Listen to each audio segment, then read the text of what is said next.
buenos días a todas y todos. Bienvenidos a esta segunda emisión de la Environmental History Week del 2025. El día de hoy estamos en la mesa de Historia de la Alimentación. Mi nombre es Luis Carlos Trentiberi y voy a ser su moderador. Nuestra primera ponente es la doctora Esther Padilla Calderón, del Colegio de Sonora, con la ponencia del criollo al Hereford, efectos ambientales del desarrollo ganadero en Sonora, de 1880 a 1980. Le damos la bienvenida y le damos el uso de la palabra. Adelante, por favor. Muchas gracias. ¿Puedo compartir ya, verdad? Creo yo. Sí. Sí, es correcto, adelante. Ustedes me dicen si se ve, por favor, aquí. Eh, ¿Está bien? Sí. Ahí está. Listo. Ok. Perfecto, muchas gracias. Ok. Bueno, es que quiero pasarla en... Su parte inferior derecha. Sí, es que no puedo verlo. Perdón. Bueno, es que no sé cómo quitar esto. Ya, perdón. Ya está. Ok. Adelante. Sí. Bien. Bueno, en Sonora la ganadería es económicamente importante desde el periodo colonial, ¿no? Bueno, como en muchos lugares, cuando se introdujo, ¿no? Pero ha tenido cambios trascendentes y uno de estos es que avanzada la segunda mitad del siglo XX, el ganado criollo descendiente de los vacunos introducidos en el siglo XVI, pues ya no era ni la única especie en el estado, como lo fue hasta la segunda mitad del XIX, ni la especie vacuna predominante, como fue hasta avanzado el siglo XX. En este proceso de cambio, la década de 1950 es fundamental, aunque el porfiriato representa el inicio de la modernización, porque entonces el ganado criollo empieza a ser cruzado o reemplazado con el Hereford para colocar la producción en el mercado transfronterizo. Bueno, este trabajo trata sobre los efectos del crecimiento ganadero en los pueblos de la Sierra Alta de Sonora. En esta región fluye un importante curso de agua superficial, que es el río Bavispe, y también los arroyos, que son sus afluentes. La presencia del río ha favorecido la formación y permanencia de localidades sociales, y en esta zona de montañas y cordilleras coexisten ecosistemas áridos y semiáridos en los que se reproduce ganado. Bueno, como sabemos, las condiciones climáticas son un factor central en el desarrollo de los procesos productivos primarios. En el área de estudio, las sequías son un fenómeno recurrente debido a la irregularidad en las precipitaciones, que es propia de climas áridos y semiáridos. Pero además de los periodos de sequía de duración variable, anualmente en la zona se produce un periodo de estiaje entre abril y junio, y como parte del clima local tenemos también dos periodos húmedos correspondientes a las temporadas de lluvia de fines de junio a septiembre y de noviembre a marzo. En los documentos se advierte que el clima en estos lugares es extremoso, es frío en invierno y caluroso en verano. Se indica que las lluvias son irregulares y que su volumen anual es escaso. Eh, Desde su inicio, la ganadería en Sonora es extensiva y extractiva, y lo sigue siendo de modo predominante hasta entrado el siglo XX. Es decir, el ganado se alimenta esencialmente de pastos y de otras plantas del monte en áreas extensas. En menor medida se alimenta con restos de las cosechas. Sin embargo, en los años 50, en función de la modernización que articula la ganadería de Sonora a la cadena productiva estadounidense, empiezan a producirse cambios en la alimentación del vacuno hasta llegar a la forma estabulada, aunque solo en el caso de grandes unidades productivas, me refiero a los ranchos. Mientras que en los ejidos de estos pueblos la alimentación es extractiva hasta 1960-1970, cuando ocurre un cambio en la agricultura local que transforma las milpas en potreros que son aprovechados como sustituto del monte en el periodo seco anual y durante las sequías. Además, a fines de los años 80, los ejidos de los pueblos reciben apoyos del gobierno para formar praderas donde los ejidatarios pueden meter un número determinado de cabezas de vacuno cuando empieza la temporada de secas o cuando no hay precipitaciones estacionales, ¿no? O sea, cuando hay sequía. Bueno, el índice o coeficiente de agostadero es un elemento importante respecto del aprovechamiento de los montes ejidales. Este ha sido entendido y nombrado de diferentes maneras en el tiempo. Como concepto, índice de agostadero o índice de aridez, ya se usa en la década de 1950, cuando significa la superficie necesaria para que una res adulta pueda alimentarse y reproducir su vida durante un año. En los años 60, este concepto alude al peso de una res con su cría y a la superficie necesaria para sostenerles en un año, de acuerdo con las características forrajeras del terreno donde han de pastar. Este cambio tiene que ver con la creación de la Comisión Técnico Consultiva para la Determinación Regional de los Coeficientes de Agostadero, la COTECOCA, en 1966, y con su reglamentación en 1978. Este índice o coeficiente guarda relación con las condiciones de la cubierta vegetal de los terrenos y con la conservación o degradación de la misma, con su deforestación o no, lo que a su vez se relaciona con la disponibilidad de agua porque a más vegetación, mayor volumen de evapotranspiración y mayor probabilidad de precipitaciones y por lo tanto de captación de agua de lluvia a través de las plantas y mediante su infiltración en el suelo, todo lo cual es parte del ciclo hidrológico.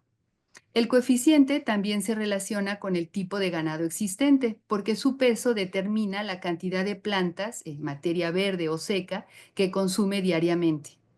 El ganado criollo, aun siendo un animal de doble propósito, proveedor de carne y leche, es más bien flaco, comparado con razas cárnicas como el Hereford, Charolais o Angus, cuya introducción ha implicado un mayor consumo de plantas, es decir, mayor extracción de recursos del monte en entornos áridos, en este caso. El peso de una vaca adulta de las razas cárnicas mencionadas oscila entre 450 y 950 kilos, mientras el peso de una vaca adulta del tipo criollo es de alrededor de 250 kilos, o sea, la mitad del peso de un animal adulto de las razas que desde hace más de un siglo se reproducen en la Sierra de Sonora y en otras regiones.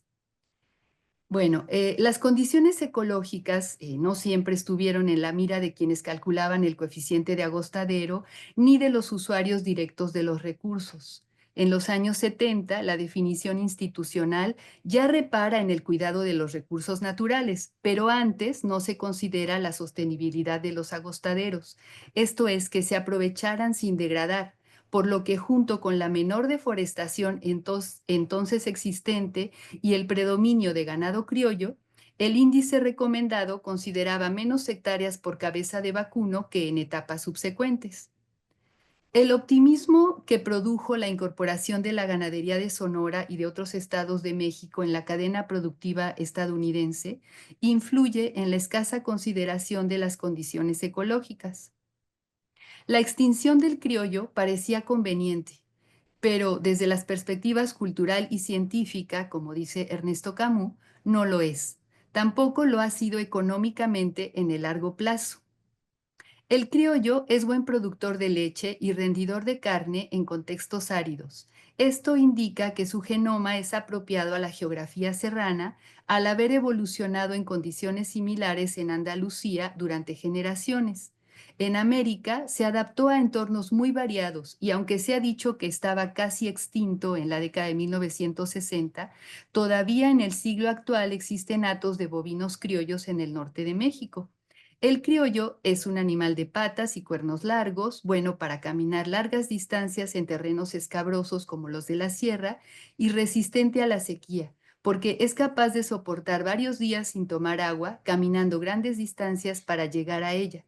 Es decir, presenta rasgos que pueden ser especialmente importantes en el contexto climático actual.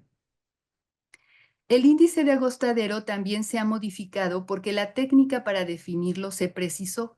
aunque la designación del número de cabezas por hectárea también ha dependido de acuerdos tomados en los ejidos y del ejercicio de poder al interior, no solo de fórmulas y decisiones técnicas.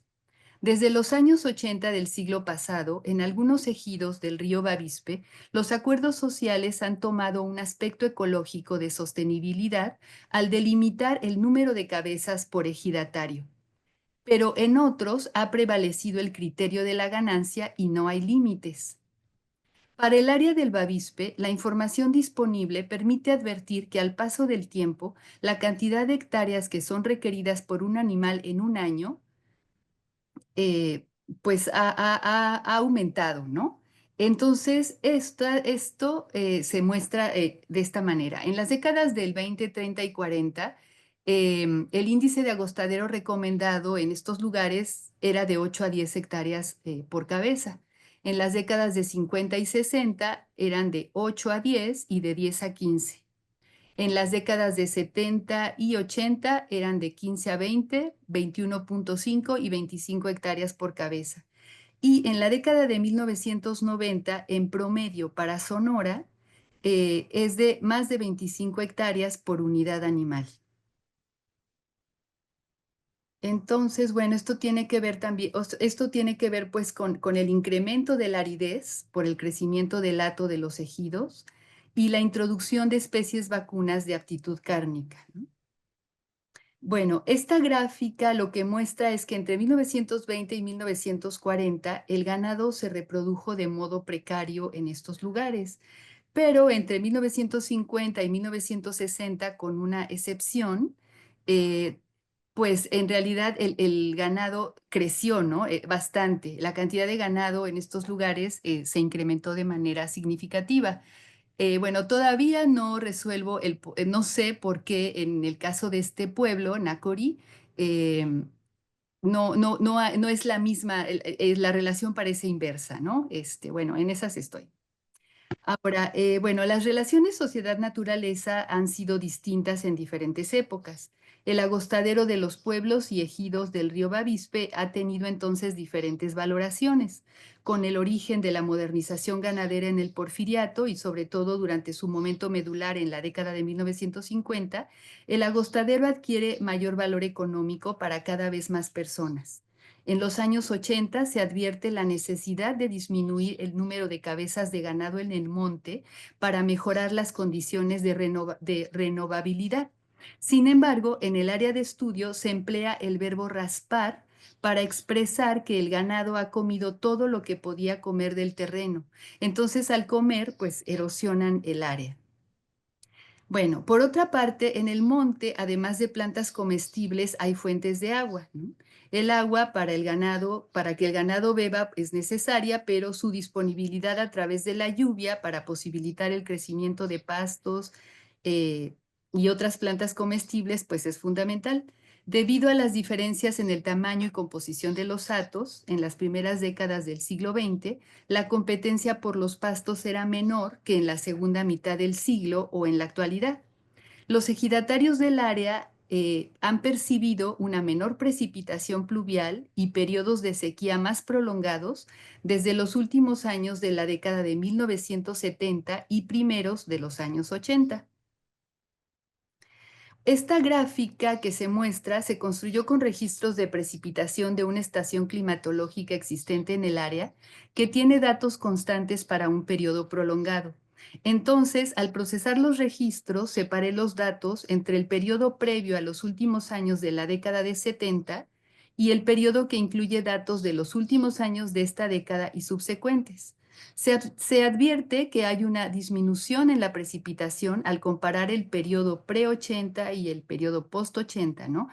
Es decir, los registros coinciden con la percepción de los ejidatarios de haber una disminución en la precipitación en el área. Bueno, de acuerdo con climatólogos, hidrólogos y edafólogos, la erosión del suelo, que puede representar el paso previo a la desertificación, es un factor interviniente en la menor disponibilidad de lluvia. porque la lluvia implica precipitación de agua sobre la superficie terrestre y esta agua llovida es captada por la vegetación y por lo tanto está completamente relacionada con la evapotranspiración de las plantas y la evaporación de cuerpos de agua que a su vez producen justamente el vapor que se transporta y eleva en la atmósfera hasta condensarse y precipitarse nuevamente como agua de lluvia. Entonces, la pérdida de cobertura vegetal crea una paradoja de la que no es fácil salir. 2 minutos. Gracias. En el periodo de referencia, la ganadería es una actividad en gran medida extractiva, que desde las décadas de 60 y 70 se combina con la alimentación del ganado en la milpa, porque, cito, si se vino una sequita, ahí está el pasto. Entonces todos tenemos un pedazo de tierra. Poseer una superficie de cultivo como potrero ha sido indispensable para los pequeños ganaderos. Y bueno, como consideraciones finales, compartir esto, ¿no? Bueno, debido a la modernización ganadera, en los pueblos y ejidos del Bavispe se produjeron cambios entre los seres humanos y en la relación sociedad-naturaleza. Se incrementó el uso del monte para alimentar al ganado sin considerar su renovabilidad y conforme los hatos crecieron y el territorio resultó insuficiente, fue necesario que las antiguas milpas se transformaran en potreros donde el ganado pasta cuando hay sequía. Pero la ganaderización de la agricultura, presente en casi toda América Latina, tampoco fue suficiente y en las últimas décadas del siglo XX, el gobierno apoyó a los ejidos para formar praderas. Además, los ejidos que lo han acordado regionalizan su territorio para controlar el tamaño de los hatos. Los ejidatarios reconocen la importancia de controlar el crecimiento de los hatos para evitar pérdidas por falta de pastos, pero no todos atienden esta consideración. México ocupa un lugar en la estructura mundial del sistema económico. Esto ha determinado el derrotero de la modernización ganadera sonorense como productora de razas cárnicas de vacuno. Pero atendiendo al conocimiento existente sobre el criollo y porque existen hatos de raza criolla, parece posible considerar el retorno a una ganadería con criollos, aun si fuera parcialmente, y considerar como algo posible ralentizar la degradación de suelos y mejorar las condiciones de la ganadería en los ejidos a pesar de las sequías cada vez más intensas desde los años 80. Hay un nicho de mercado para el criollo y ecológicamente presenta atributos que realzan su valor por encima de las razas cárnicas. Los pequeños ganaderos podrían considerar la transición de una parte de su hato hacia el criollo, considerando el conocimiento productivo de generaciones anteriores. Claro que este cambio necesitaría de un sostén político. Gracias. Termino mi presentación. Muchas gracias a la doctora Esther Padilla Calderón. Gracias. Ahora vamos a pasar a la siguiente ponencia, a cargo de Juana Elizabeth Salas Hernández, de la Universidad Autónoma de Zacatecas, titulada Los alimentos del semidesierto zacatecano desde la historia ambiental. Adelante, por favor, tiene el uso de la palabra. Gracias, hola, buenos días a todas y todos. Un saludo desde Zacatecas. Hola, doctor Cañado, qué gusto verlo, por lo menos por este medio. Hola, Gerardo, también por ahí te veo. Doctora Esther, pues gracias por su ponencia. Yo les voy a compartir un tema que he estado trabajando ya de hace algunos años y del cual ya pues hay algunos productos bibliográficos y pues me refiero a la historia ambiental de los alimentos y la alimentación. Y en esta ocasión presento este tema de los alimentos del semidesierto zacatecano desde la historia ambiental.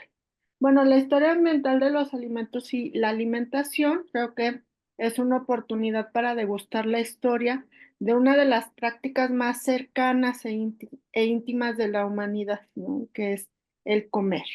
Es una preocupación que la podemos rastrear desde la seguridad alimentaria, la soberanía alimentaria, de las cuales hablaré los puntos de unión y las diferencias entre ambos conceptos. Y justo el doctor Pedro Urquijo en su conferencia magistral mencionaba que uno de los vacíos en la historiografía ambiental pues sería la soberanía alimentaria.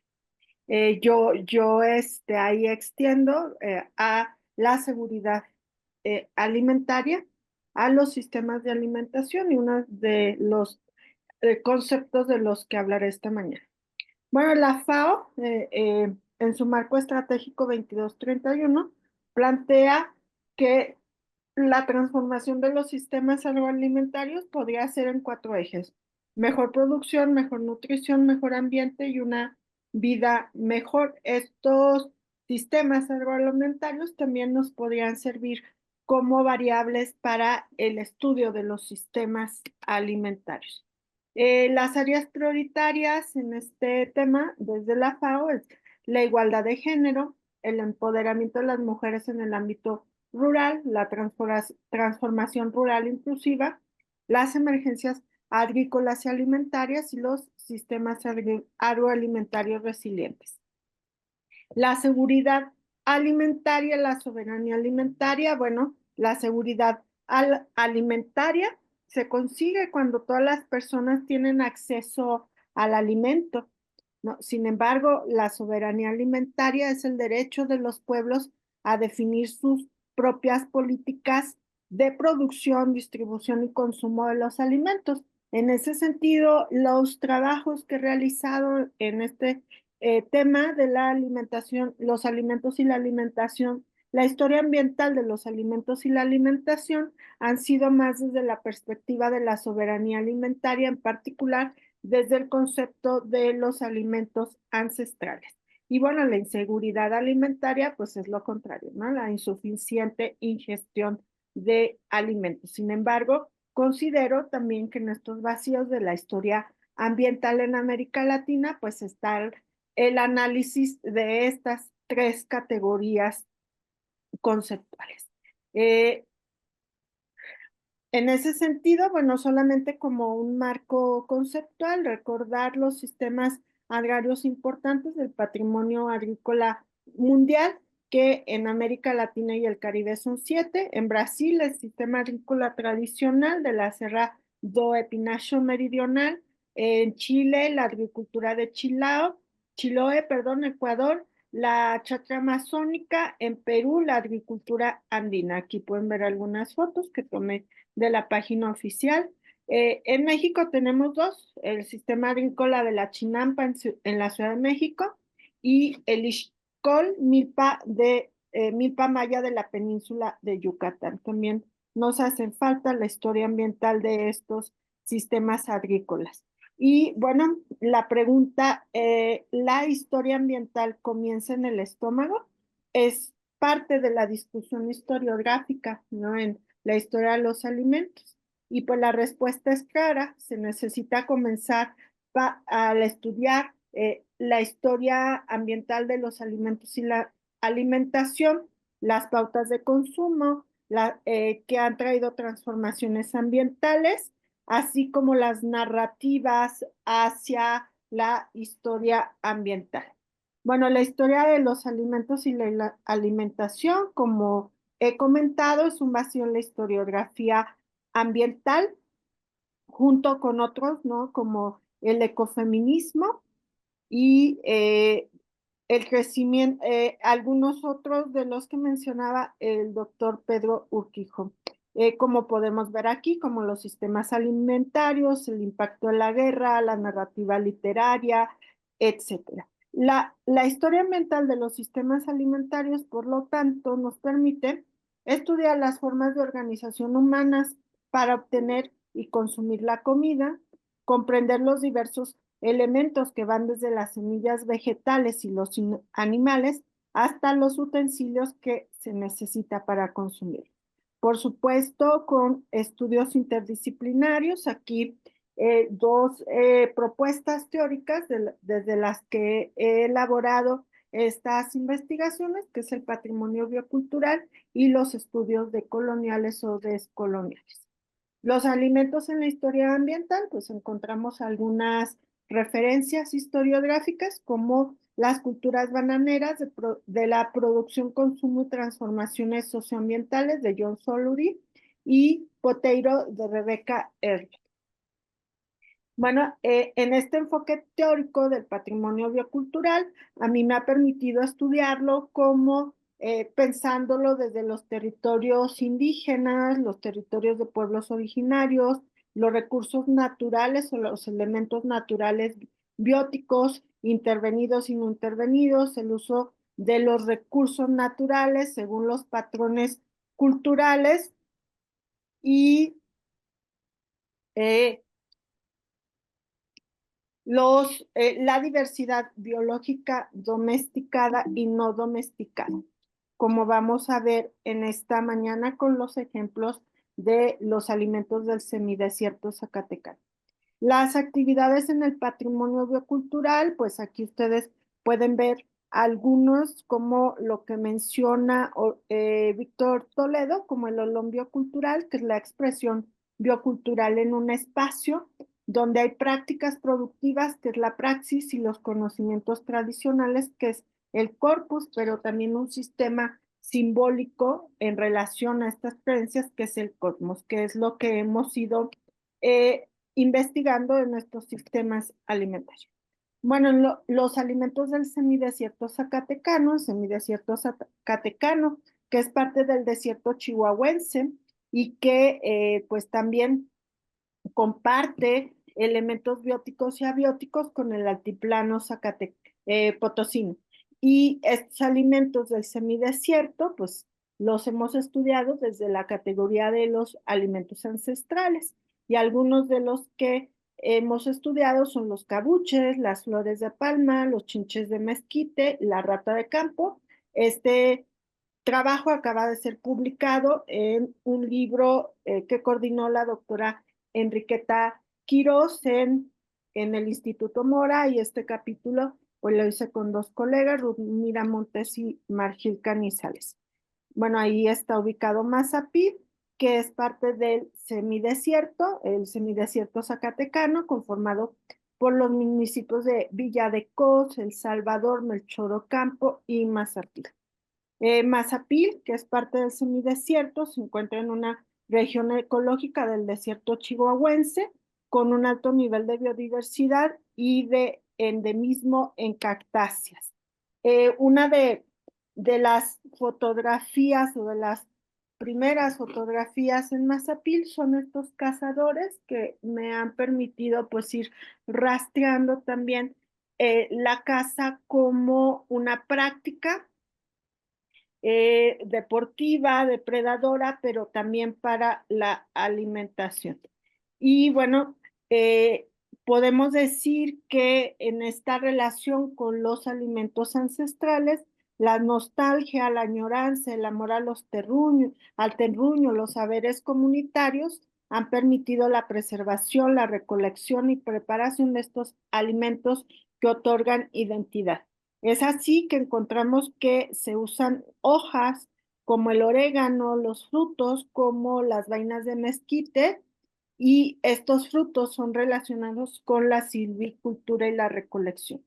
Algunos de los alimentos de origen chichimeca, utilizando este término genérico, pero sobre todo el de la cultura del desierto y, bueno, los diversos grupos étnicos que conformaron a lo que genéricamente se denominó chichimeca, como son los guachichiles, algunos de los 5 alimentos, minutos. sí, gracias, algunos de los alimentos que encontramos es el mezcal de lechuguilla, el corazón de lechuguilla, el nopal, la flor de tuna, la mezquite, el pinole, la flor de palma, la chinche, el aguamiel, los quelites, el maguey, la verdolaga, bellotas, piñones, raíces de tule, dátiles, miel de abeja, semillas de pasto y rata de campo, que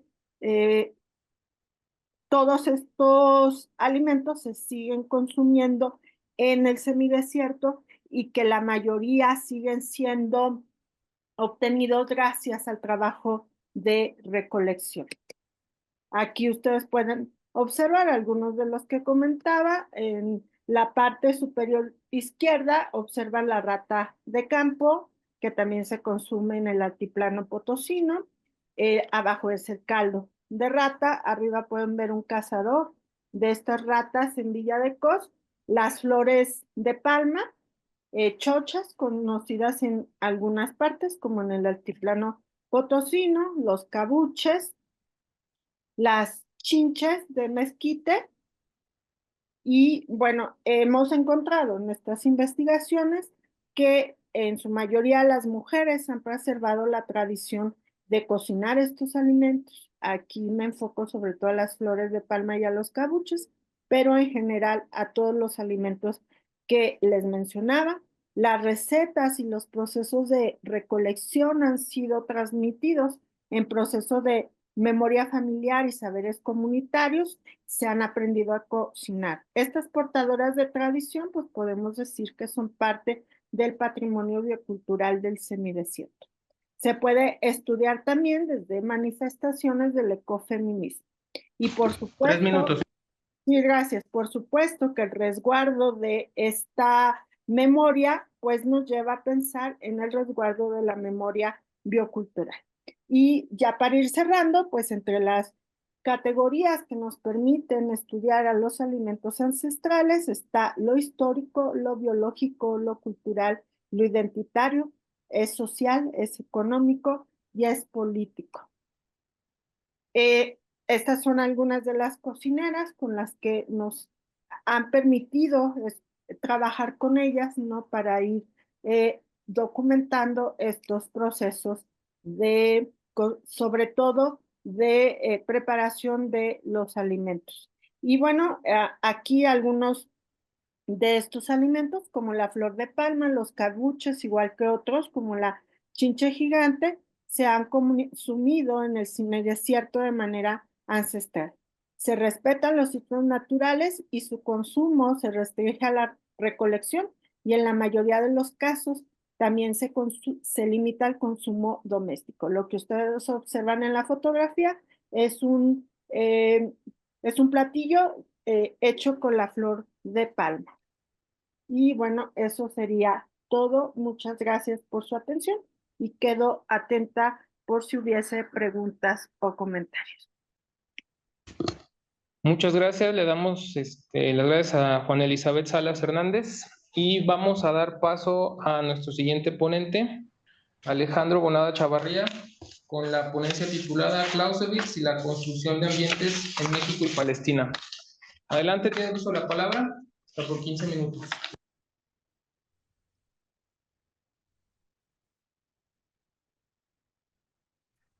Listo, ¿todo bien con la presentación? ¿Se me oye y se ve?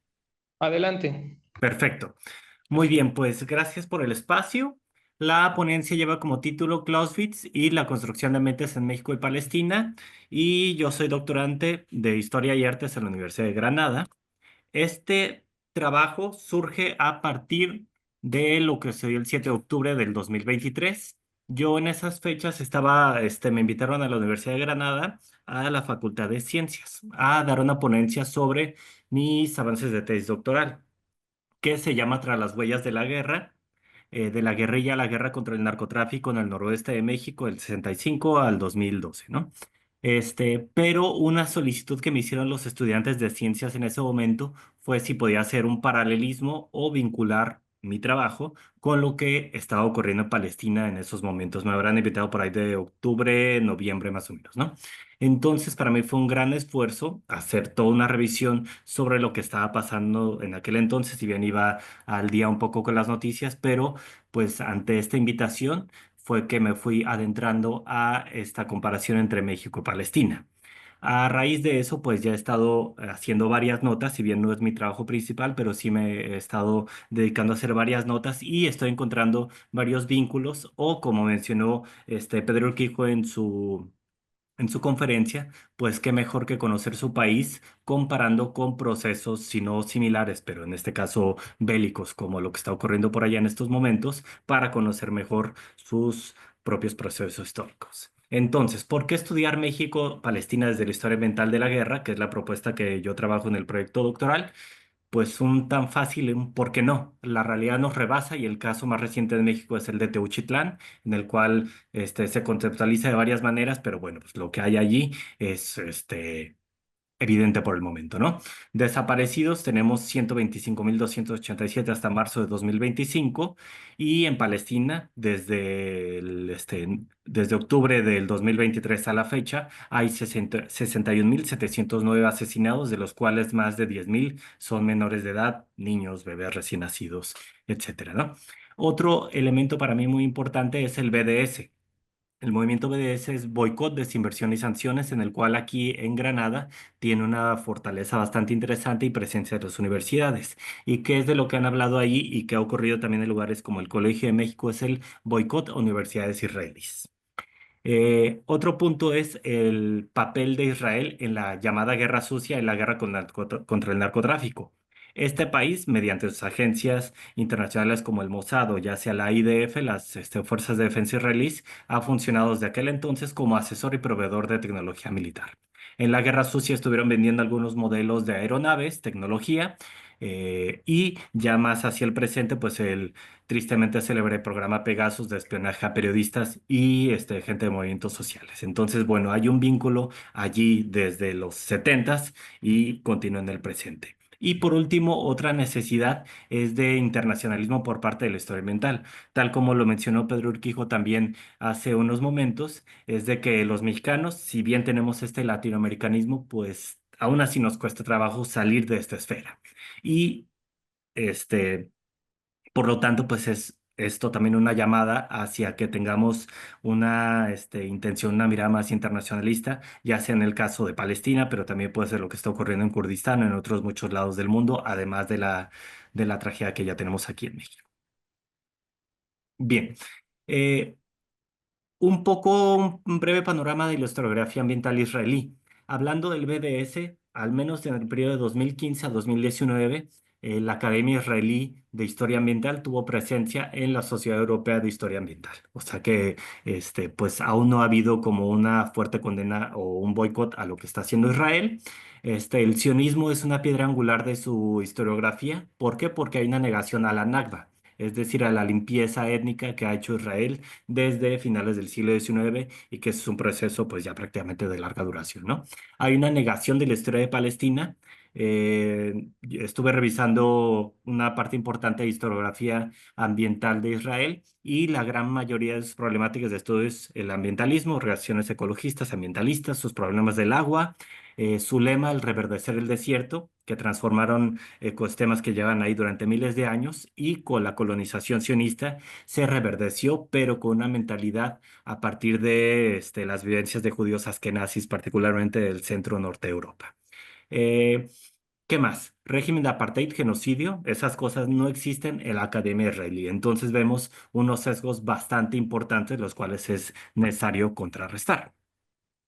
En este sentido, pues lanzo algunas ideas por allí sobre la necesidad de una historiografía contrahegemónica en este tema en particular de Palestina, dando una revisión ya sea en Google Académico, en el Journal of Palestine Studies y en otros rubros. No he encontrado como tal una historiografía ambiental palestina.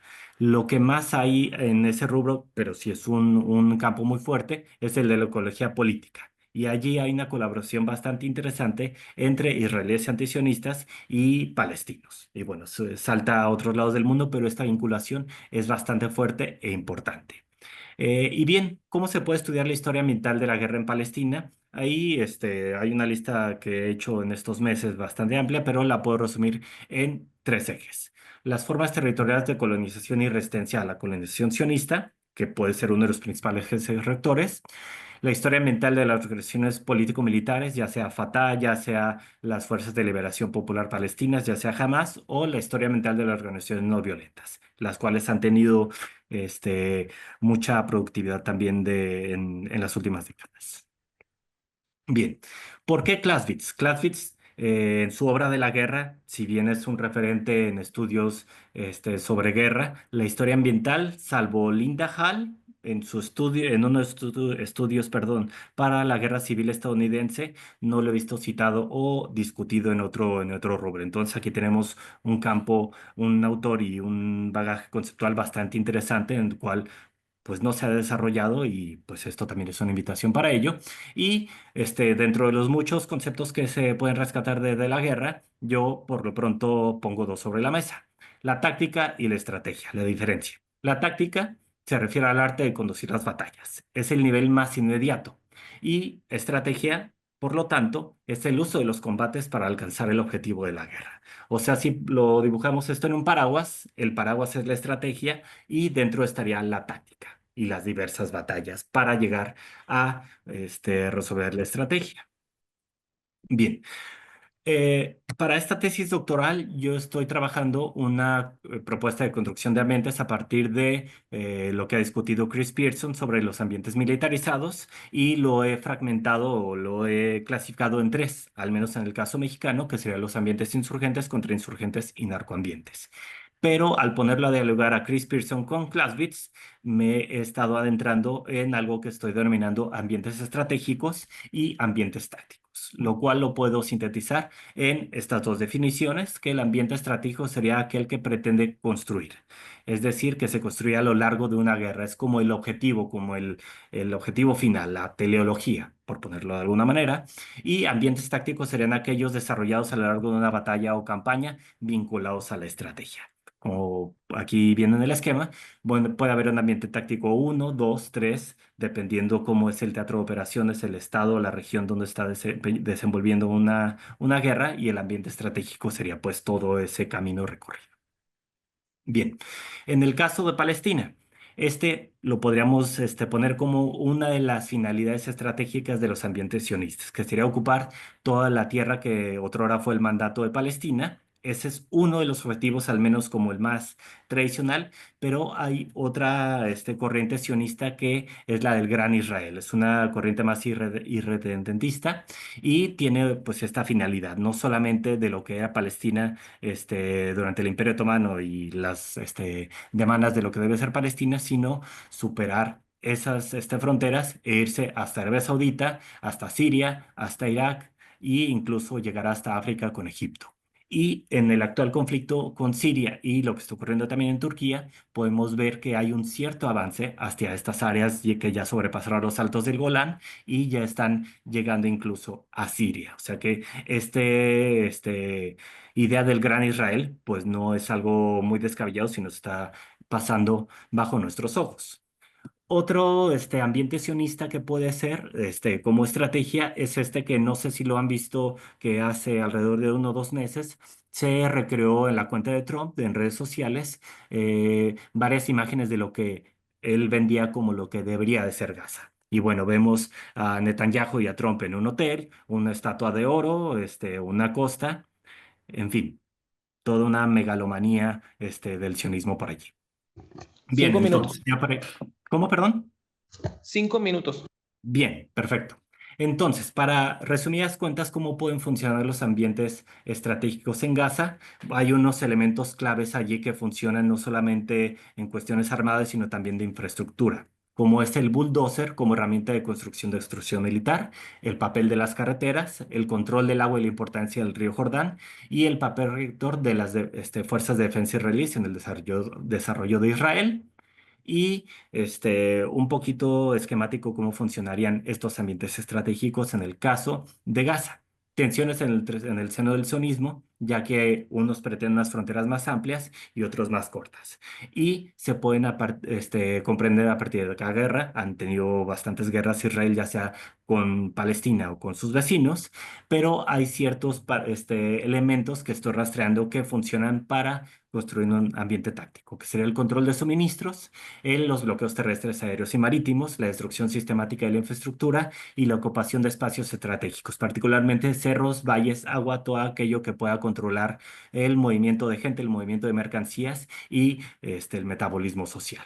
Y todo esto se puede ir articulando en un objetivo principal, que sería el objetivo estratégico, el cual sería la consolidación del Estado de Israel.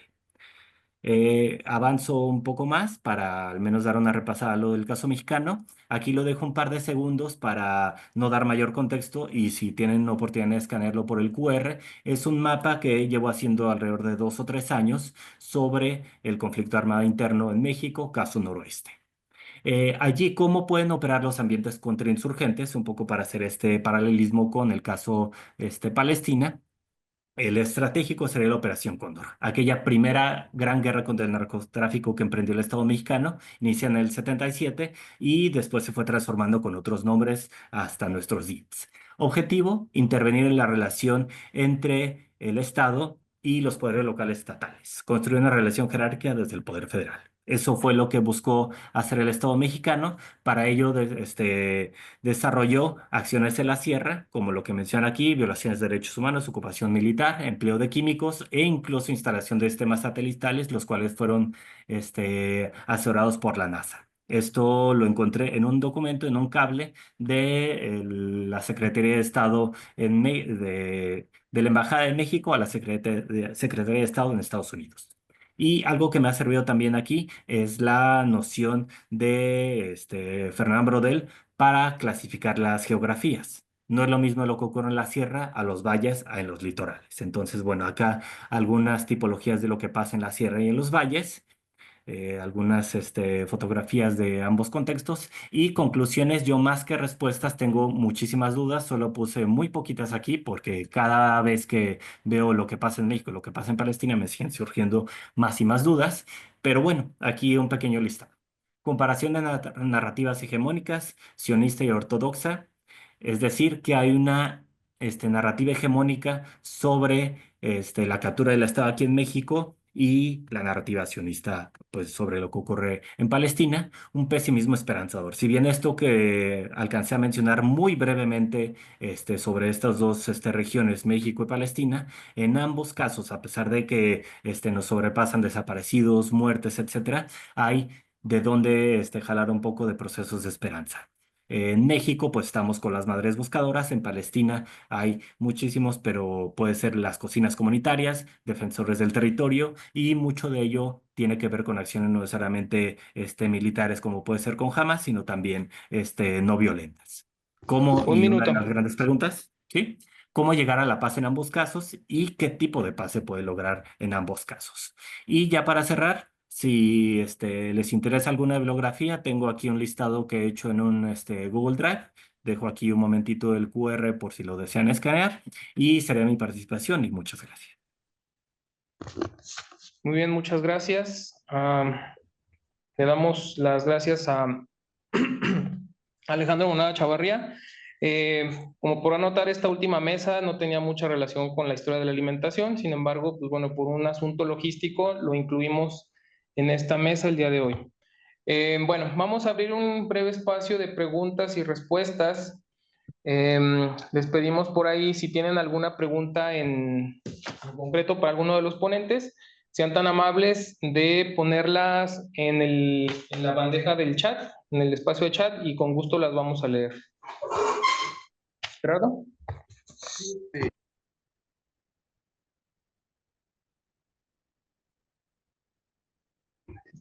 Primeramente, muchas gracias.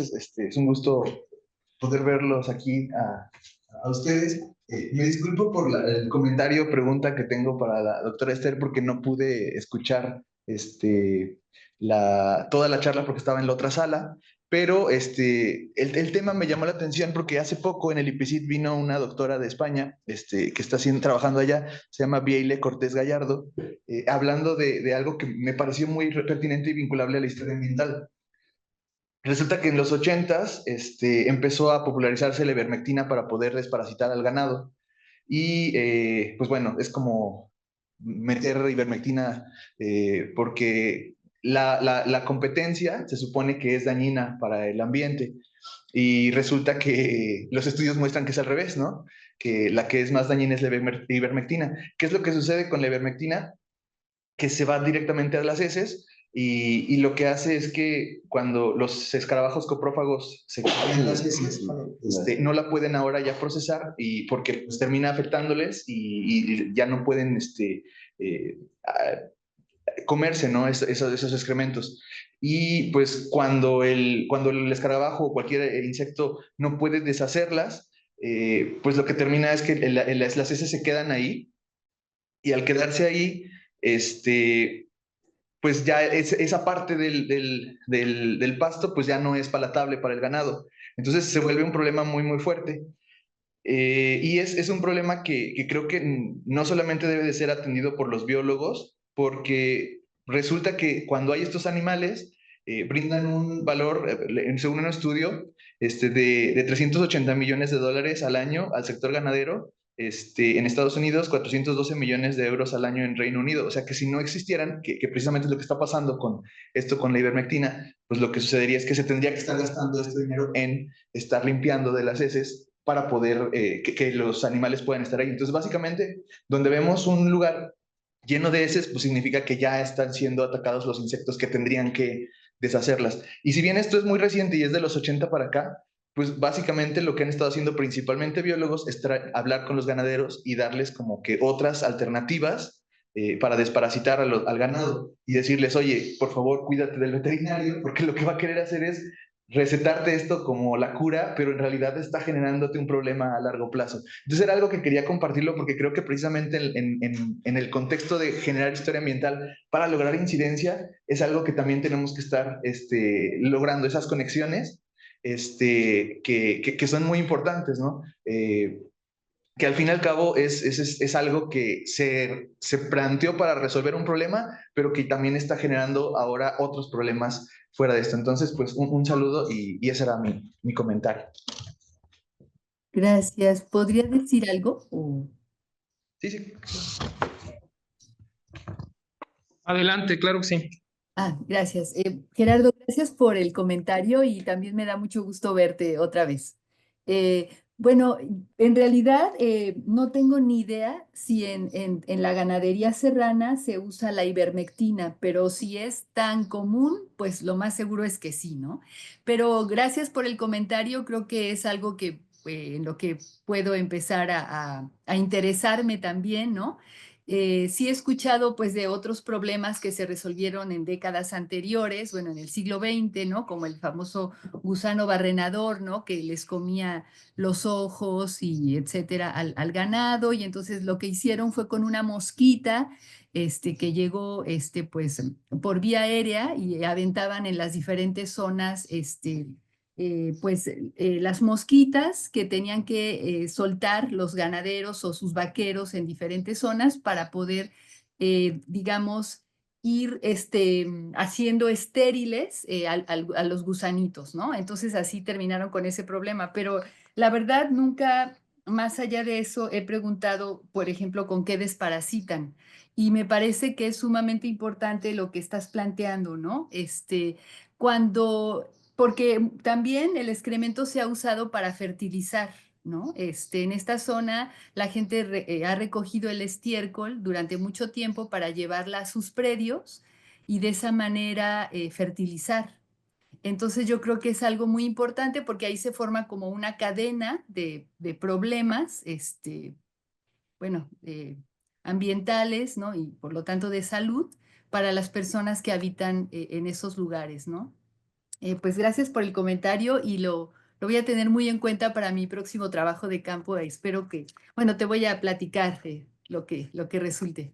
Gracias.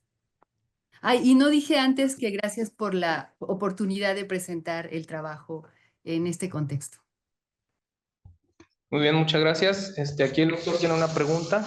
Adelante, por favor. Sí, para Juana Elizabeth, me parece súper interesante el planteamiento bueno, que haces sobre esta cuestión de si la historia ambiental comienza con el estómago, es decir, creo que la frase es como si is it a matter of belly, algo así, creo que es en inglés, ¿no? Entonces, mi pregunta es básicamente si lo que tú tienes considerado en el enunciado como alimentos de origen chichimeca, que bueno, habría que ver, ¿verdad? Si el mezcal de lechuguilla pudiera ser realmente también de origen chichimeca, ¿no? Por el proceso. Supondría yo que es un destilado en barro, no en alambique, ¿verdad? Para poderlo considerar chichimeca. Mi pregunta más que eso es si tienes las recetas, si hay una compilación de las recetas, básicamente, porque eso, digo, eso sería interesante para tener un conocimiento de estos materiales, porque así como hablas de un ecofeminismo, podríamos estar pensando también de un conjunto de recetas que podrían considerarse además patrimoniales, ¿no? Es un patrimonio. Esa es mi pregunta.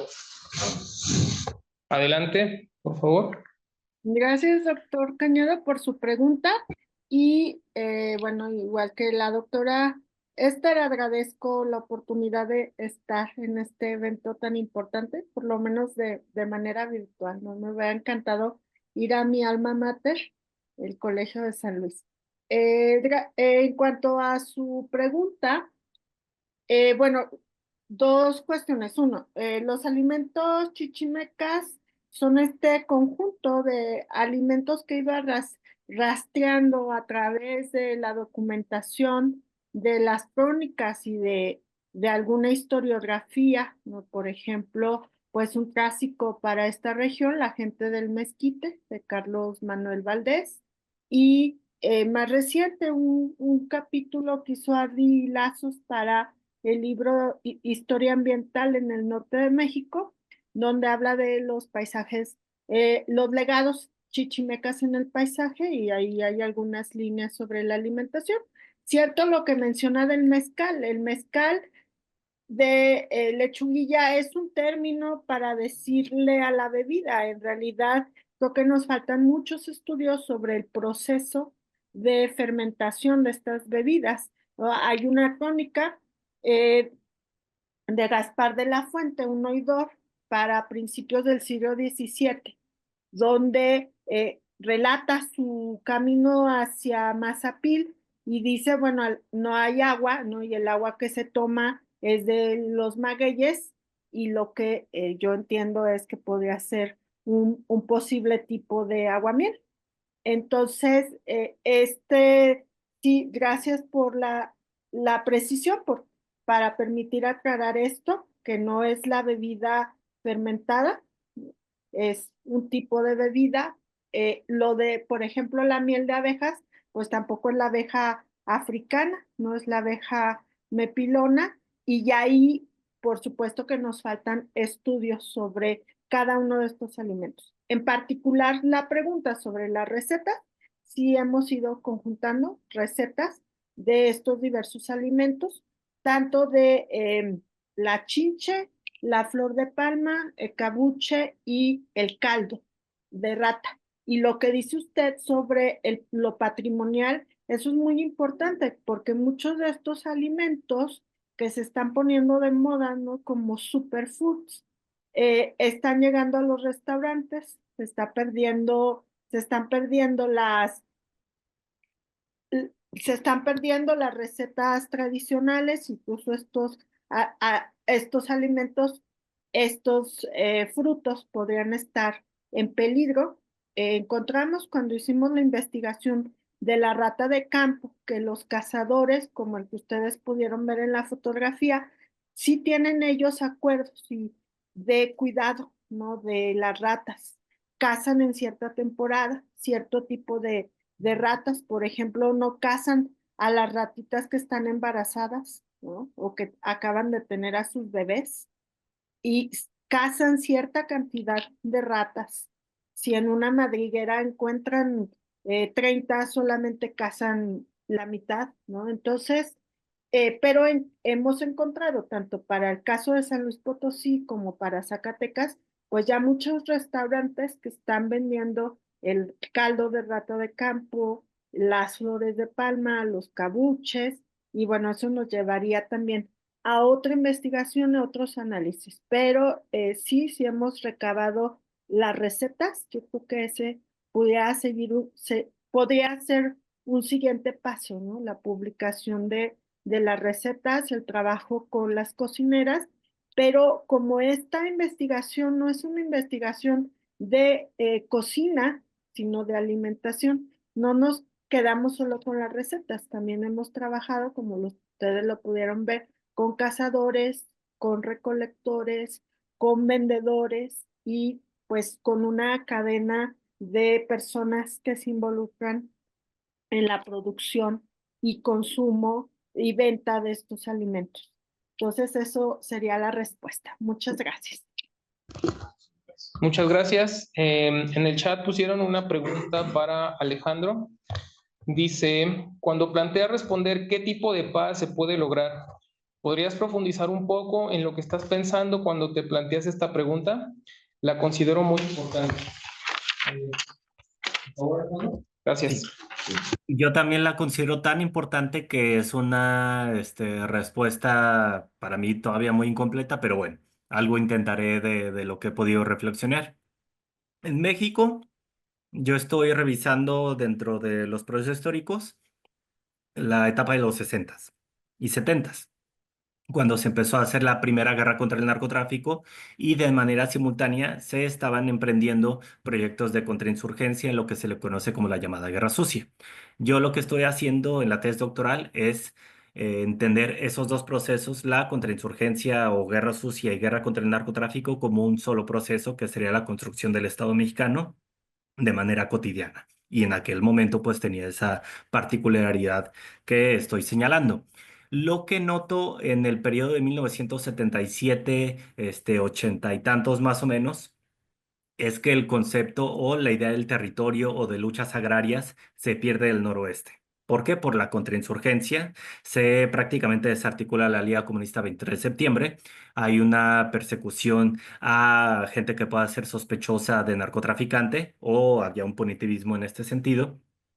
Y dentro de las demandas de gente que se resistía a esta operación Cóndor, a esta primera guerra contra el narcotráfico, pues no aparece ya o se va perdiendo la idea de tierra, de territorio. Esto yo lo vuelvo a encontrar después hasta el surgimiento del EPR o del EZLN en los noventas, pero ya en el noroeste se pierde el concepto del territorio y ya es un monopolio del narcotráfico o incluso de la contrainsurgencia o del Estado mediante pues el ejército o cualquier otro.